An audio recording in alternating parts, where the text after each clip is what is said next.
ಎಲ್ಲರಿಗೂ ನಮಸ್ಕಾರ. ನಾನಿವತ್ತೊಂದು ಆರೋಗ್ಯಕರವಾದ ನೆಲ್ಲಿಕಾಯಿ ರಸಂ ಮಾಡ್ತಾ ಇದ್ದೇನೆ. ತುಂಬಾ ಚೆನ್ನಾಗಿರುತ್ತೆ ಇದು. ಬನ್ನಿ ಯಾವ ರೀತಿ ಮಾಡೋದು ನೋಡೋಣ. ನಾನಿಲ್ಲಿ 2 ಸ್ಪೂನು ಕಾಳುಮೆಣಸು ತಗೊಂಡಿದ್ದೇನೆ, ಹಾಗೆ 1 ಸ್ಪೂನು ಜೀರಿಗೆ. ಇದನ್ನು ನಾವು ಕುಟ್ಟಿ ಪುಡಿ ಮಾಡ್ಕೊಳ್ಬೇಕು.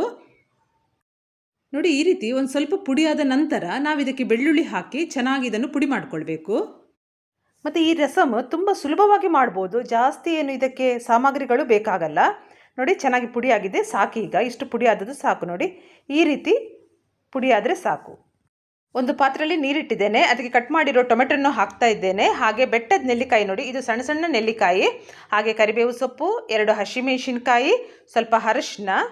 ಹಾಗೆ ಈಗ ನಾವು ಪುಡಿ ಮಾಡಿಟ್ಕೊಂಡಿರುವಂಥ ಈ ಮಸಾಲೆಯನ್ನು ಹಾಕಿ ಸರಿಯಾಗಿ ಮಿಕ್ಸ್ ಮಾಡ್ಕೊಳ್ಬೇಕು. ಮಿಕ್ಸ್ ಮಾಡಿದ್ದು ಚೆನ್ನಾಗಿ ಕುದಿಬೇಕು. ಚೆನ್ನಾಗಿ ಕುದ್ದ ಮೇಲೆ ಬೇಯಿಸಿಟ್ಕೊಂಡಿರೋ ತೊಗರಿಬೇಳೆಯನ್ನು ಹಾಕಿ ಇನ್ನೊಮ್ಮೆ ಕುದಿಸಬೇಕು.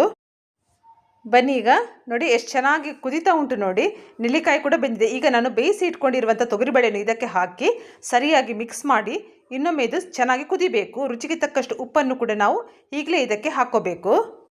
ಇದು ತೆಳ್ಳಗೆ ಮಾಡಿದಷ್ಟು ಅನ್ನದ ಜೊತೆ ತುಂಬಾ ಚೆನ್ನಾಗಿರುತ್ತೆ. ಸ್ವಲ್ಪ ಇದಕ್ಕೆ ನೀರನ್ನು ಹಾಕ್ಕೊಳ್ತಾ ಇದ್ದೇನೆ. ಹಾಗೆ ರುಚಿಗೆ ತಕ್ಕಷ್ಟು ಉಪ್ಪನ್ನು ಹಾಕಿ ಒಮ್ಮೆ ಸರಿಯಾಗಿ ಇದನ್ನು ಮಿಕ್ಸ್ ಮಾಡಿ ಇನ್ನು ಚೆನ್ನಾಗಿದ್ದು ಕುದಿಬೇಕು. ಹದ ಕರೆಕ್ಟಾಗಿದೆ ನೋಡಿ, ಇಷ್ಟ ಆದರೆ ಸಾಕು. ಆರೋಗ್ಯಕರವಾದ ನೆಲ್ಲಿಕಾಯಿ ರಸಂ ರೆಡಿ ಆಗಿದೆ. ಈಗ ನಾವು ಕಟ್ ಮಾಡಿ ಇಟ್ಕೊಂಡಿರುವಂಥ ಕೊತ್ತಂಬರಿ ಸೊಪ್ಪನ್ನು ಇದಕ್ಕೆ ಹಾಕಿ ಒಂದು ಕುದಿ ಬಂದರೆ ಸಾಕು, ಜಾಸ್ತಿ ಕುದಿಯೋದು ಬೇಡ. ಈಗ ಇದಕ್ಕೊಂದು ಚಂದದ ಒಗ್ಗರಣೆ ಕೊಡಬೇಕು. ಕೊಬ್ಬರಿ ಎಣ್ಣೆ ಹಾಕ್ಕೊಂಡಿದ್ದೇನೆ. ಕೊಬ್ಬರಿ ಎಣ್ಣೆ ಬಿಸಿಯಾಗಿದ್ದ ತಕ್ಷಣ 1 ಸ್ಪೂನು ಸಾಸಿವೆ ಚಟಪಟ ಅಂದಿದ ತಕ್ಷಣ ನಾನು ಇಲ್ಲಿ ಬ್ಯಾಡಗಿ ಮೆಣಸಿನ್ಕಾಯನ್ನು ಕಟ್ ಮಾಡಿ ಹಾಕ್ಕೊಂಡಿದ್ದೇನೆ. ಹಾಗೆ ಸ್ವಲ್ಪ ಹಿಂಗು.